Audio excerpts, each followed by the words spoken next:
के व्हाट्सएप पे मान लो चाहे कैसे मान लो, किसी भाई लोग बैठे इनका सहयोग है उसमें। आप समाज के लिए जो हम काम कर रहे हैं,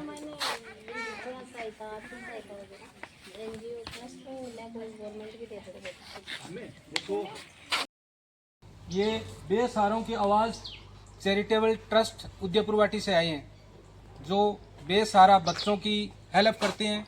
इसके अलावा स्कूलों के अंदर जो प्रतिभावान बच्चे हैं, जो 8th क्लास में A+ ग्रेड लेके आता है, और साथ में कक्षा 5 में भी जो A+ लेके बच्चा आता है, जो होनहार छात्र होता है, उनको सम्मानित करते हैं। इसके अलावा जो खेल के अंदर है प्रतिभावान बालक, उसको भी सम्मानित करते हैं।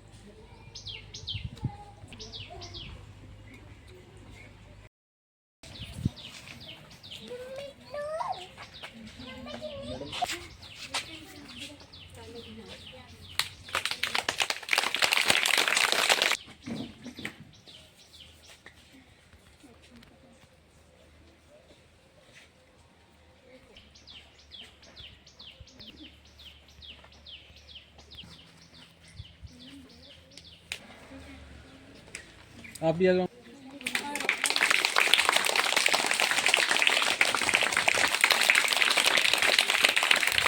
सबसे पहले मैं माँ सरस्वती को प्रणाम करता हूँ।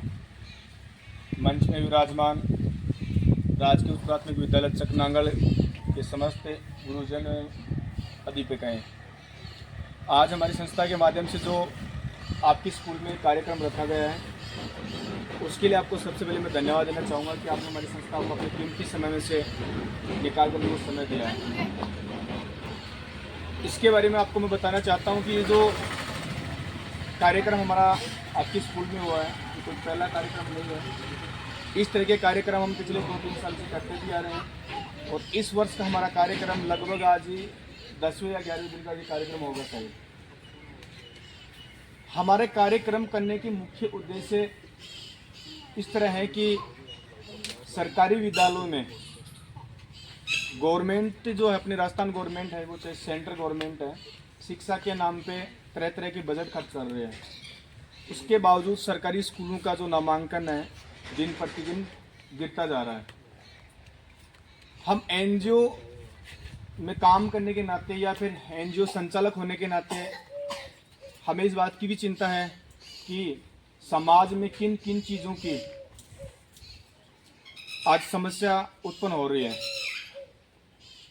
उसी समस्या को देखते हुए हमारा जो एनजीओ है, एनजीओ का मुख्य उद्देश्य वही चीज़ होता है कि समाज में एक अच्छा मैसेज दे, या समाज में व्याप्त कुरीतियों को दूर करने में अपना योगदान दे, उसके लिए कुछ काम करे, ताकि समाज में चलने वाली जो कुरीतियाँ हैं वो कमज़ोर हो सके, उस पर लगाम लग सके। इसी तरह गवर्नमेंट स्कूलों के प्रति जो आज के जो अभिभावक हैं या बच्चे हैं, उनका रुझान भी इसी तरह बन चुका है कि गवर्नमेंट स्कूलों में स्टडी नहीं होती, उनका रिजल्ट अच्छा नहीं मिलता, या फिर गवर्नमेंट स्कूलों में हमारे बच्चों को भेजेंगे तो अपना बच्चे का भविष्य खराब होगा। लेकिन इन सारी बातों को मैं नकारते हुए ये कहना चाहता हूँ कि गवर्नमेंट स्कूलों के जो बच्चे हैं, क्या वो प्राइवेट स्कूलों के बच्चों से पढ़ने लिखने में या किसी अन्य प्रतिभा में कम है? मुझे आप बता सकते हैं कि ये जो बच्चे बैठे हैं, इनमें से हमने 5-7 जो भी बच्चे अचीव किए थे, कक्षा 4 में आपके पास में 4 ही बच्चे थे ना शायद, 4 बच्चों में आपने चारों बच्चों को A ग्रेड दिलाई है। क्या ये बच्चे प्राइवेट स्कूल में होते हैं तो इनसे ज़्यादा और कौन सी ग्रेड ला सकते थे? मतलब जो बच्चों का लेवल है पढ़ने लिखने का, या जो इनकी एक एनर्जी है, उसको आप पॉजिटिव लेकर के इतनी आप मेहनत कर रहे हैं कि उन बच्चों को अपने लेवल पे आप इतना प्रयास कर रहे हैं कि उनका जो एक मुख्य उद्देश्य है, पढ़ लिख करके बच्चा अपना अच्छा रिजल्ट समाज के सामने, अपने परिवार वालों के सामने, स्कूल के सामने पेश कर सके, वो काम आपके बच्चों ने भी किया है। तो मैं एनजीओ चलाने के नाते ये चीज़ कहना चाहता हूँ अभिभावकों के तौर पे यहाँ पे जो भी उपस्थित हैं, या फिर अपने जो गुरुजन हैं, सरकारी स्कूलों के प्रति जो लोगों की धारणा बनी हुई है, मुझे नहीं लगता कि आप उस धारणा के अनुसार काम नहीं कर रहे हैं। बिल्कुल आप अपनी ड्यूटी, अपना जो कर्तव्य बेखूबी निभा रहे हैं, और अपना जो बच्चों को देना चाहिए, चाहे वो संस्कार की बातें हैं, चाहे वो व्यवस्थाओं की बातें हैं, या फिर पढ़ाने लिखाने की बातें हैं, या फिर खेल कूद में अन्य किसी टाइप की व्यवस्थाएं हैं, आप अपने तरीके से पूरा व्यवस्थित तरीके से काम कर रहे हैं। फिर भी लोगों का एक ही जो समाज का है रुझान गवर्नमेंट स्कूलों के प्रति दिन प्रतिदिन कम होता जा रहा है। तो इस कार्यक्रम के माध्यम से मैं अभिभावकों को या फिर अपने उदयपुर की ब्लॉक के समस्त नागरिकों को ये कहना चाहता हूँ कि सरकारी स्कूलों में व्याप्त व्यवस्थाएं भी हैं। यहाँ के जो शिक्षण की जो व्यवस्था है वो भी बहुत अच्छी है। रिजल्ट आप हमारे 15 दिन से कार्यक्रम देख रहे हैं, किसी स्कूल में तो 97% तक बोर्ड क्लास में 10वीं 12वीं में परसेंटेज मिल रही है। तो उन स्कूल में अगर स्टडी नहीं होती या फिर वहाँ का स्टाफ एक्टिव नहीं होता तो वो बच्चे 97% तक पहुँच पाते हैं।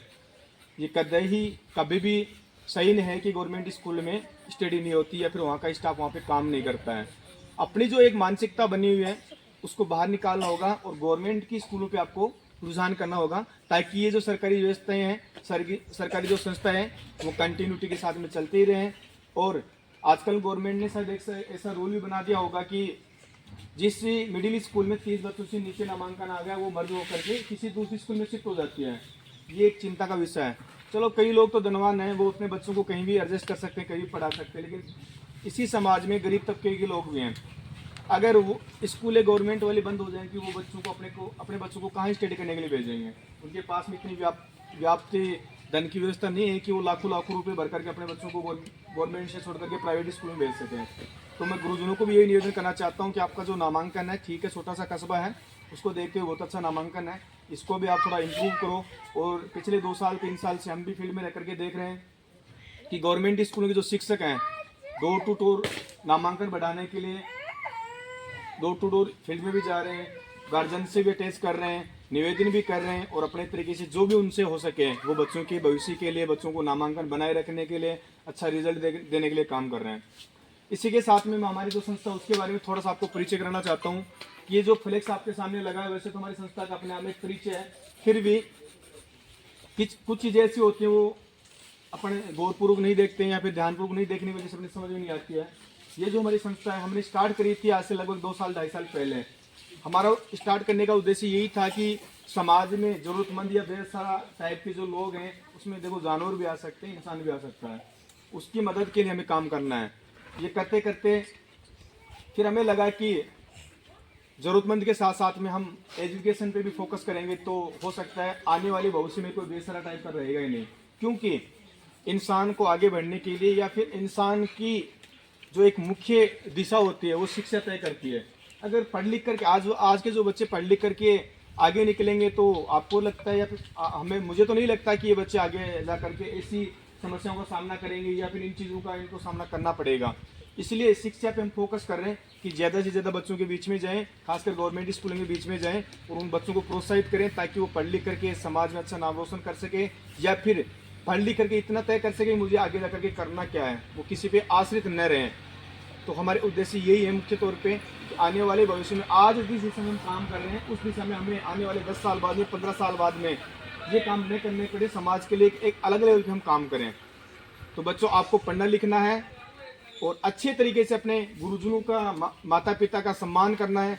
सम्मान सबसे बड़ी पूंजी आपकी है। आप में अगर अनुशासन होगा, आप में अगर संस्कार अच्छे होंगे तो आप अकेले के नहीं 5 लोगों को और को भी भविष्य को चेंज कर सकते हैं। बच्चे को आगे बढ़ने के लिए सबसे पहले उसके संस्कार अच्छे होने चाहिए और संस्कार आप में सब में मौजूद हैं और ये बरकरार रहने चाहिए। आप इस उम्र में, अभी आपकी उम्र छोटी है, इतना नहीं समझ पाते कि हमें करना क्या है, लेकिन जैसे आपके गुरुजी और माता पिता आपको गाइड करते हैं, समझाते हैं, उस हिसाब से आपको अपने दिशा को कंटिन्यू रखना है और आगे जाकर के अपना अच्छा अचीवमेंट लाना है। अपने स्कूल का यहाँ पे जो अध्ययनरत या क्लास है जो 8वीं क्लास तक की है, लेकिन आपको मैं जानकारी के लिए बता दूं कि हमारी जो संस्था नेक्स्ट ईयर का एक ही कार्यक्रम हमने पहले फिक्स किया है। अगर अगली बार 10वीं और 12वीं क्लास में 12वीं क्लास बोर्ड में ब्लॉक को अगर टॉप करेगा उस विद्यार्थी को हम इनाम के रूप में 11,000 रुपये नगद प्रोत्साहन राशि देकर उसको सम्मानित करेंगे।